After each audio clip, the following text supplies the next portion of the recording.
saacadihii la soo dhaafay waxaa baraha bulshada Soomaalida iyo caalamkaba aad loogu hadalhayaa gabar sodogeed ama aabaha ninka qabay kufsatay 7 jeer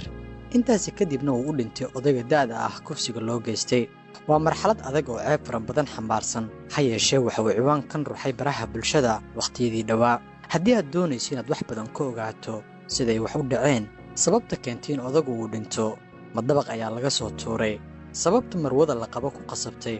in 7 jeer ay kufsato ninka qabay aabihiis oo ay guri ku wada noolaayeen sida lagu helay cadeemaha iyo siro badan oo ku saabsan arrintan fadeexadda ah ee wargeysada caalamka iyo qorayaan saacadihii la soo dhaafay marka la daafuro ugu horreyn sheekada ciwaankan dhimashada odayga 80 jirka ah iyo wixii ku dhacay ayaa loo arkayay inay yihiin kiis dhimasho ah oo dabiici ah balse fikraddaasi ma aysan ahayn mid saxan xilligan la joogo waxaa la xaqiijiyay in odayga meydkiisa laga helay guri dabaq ah oo dhaca magaalada cusub ee Arab Town iyadoo marxaladda keentay dhimashadiisa aysan ahayn qof u dhintay wadna qaba dartiis si dabiici ah laakiin bixinta 7 jeer oo isxigta dhacaanada jirka waqtiga galmada iyo daal fara badan ayaa ku qasbay sida ay warbixinadu sheegayaan in odagu uu dhinto kadib markii wadnuhu uu si kadisa shaqada u joojiyay ama uu istaagay lama oga bilowga sheekada inay ahayd isfahan uma sabadna laakiin marka laga cabir qaato wada qaadashada dareenkaasi xadgudubka ah waxa ay noqotay wax laga wada xumaado dhanka kalena soo gabagabaysay cimriga Gulaam Xasaan oo 80 jir ahaa gabadhan dambiga loo haysto ayaa sida la tilmaamay u isticmaasho odayga xeeladaheeda qaaska ah iyo awoodeeda qarsoon si ay kaga taqalusto duqa sodogu u ahaa iyadu waxaa loo garan ogyahay Naaheed oo ahayd marwo ama xaas degan magaalada Arab Town xilligan waxaa loo haystaa mas'uuliyadda falkan foosha xun ee dilka sodogeeda gabadha kufsiga geysatay waa xaaska Bilaal Xasan oo ah duqa la kufsaday wiilkiisa kaasi oo booliska u sheegay in xaaskiisa uu uga tagay aabihiisa oo da ahaa si ay u daryeesho taasi oo u fududeysay booliska inay helaan cadeemaha in gabadhan ay ahayd qofkii ugu dambeeyay ee la jooga duqa kufsiga u dhintay kaasi oo baaritaano la sameeyay lagu ogaaday in dhimashadiisa ay ka dambayso kufsi xeel dheeraaday sidoo ku xusanka hadalka sheekadan iyo kiiskan waalida ah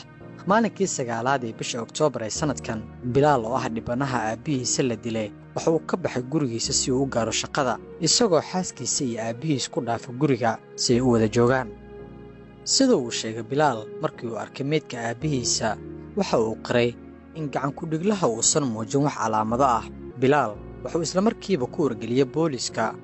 una sheegay in aabihiisa si caadi ah uu caafimaad qabay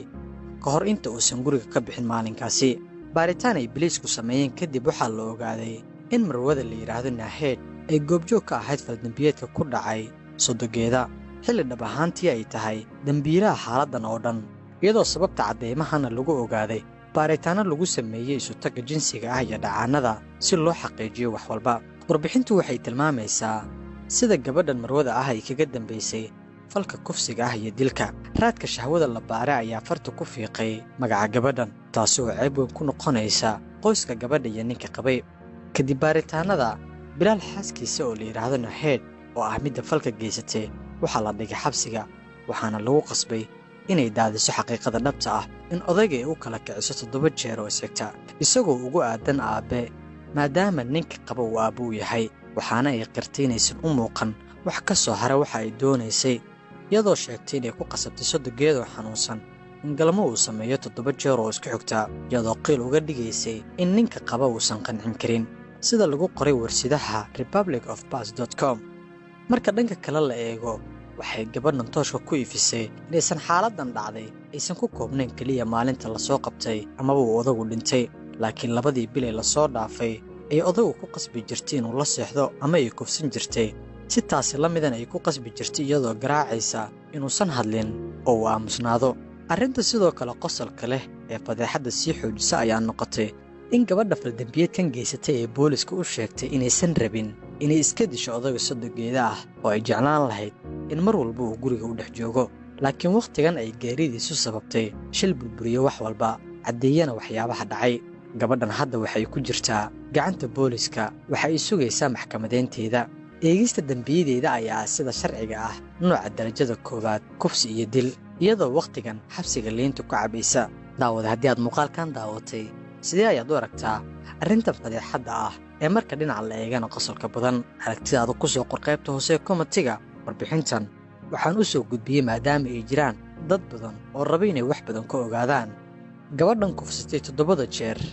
sodogeed ama ninka iyada qaba aabihii dhalay taasi oo runtii ruxday baraha xiriirka bulshada dhinaca internetka magacaygu waa Shaafici Maxamuud Nuur Shaafiinho inaad muuqaalkan like saarto aad share gareyso waxay naga caawin doontaa inaan helno saaxiibo wanaagsan sida adiga oo kale waad ku mahadsan tahay la jaanqaadkaaga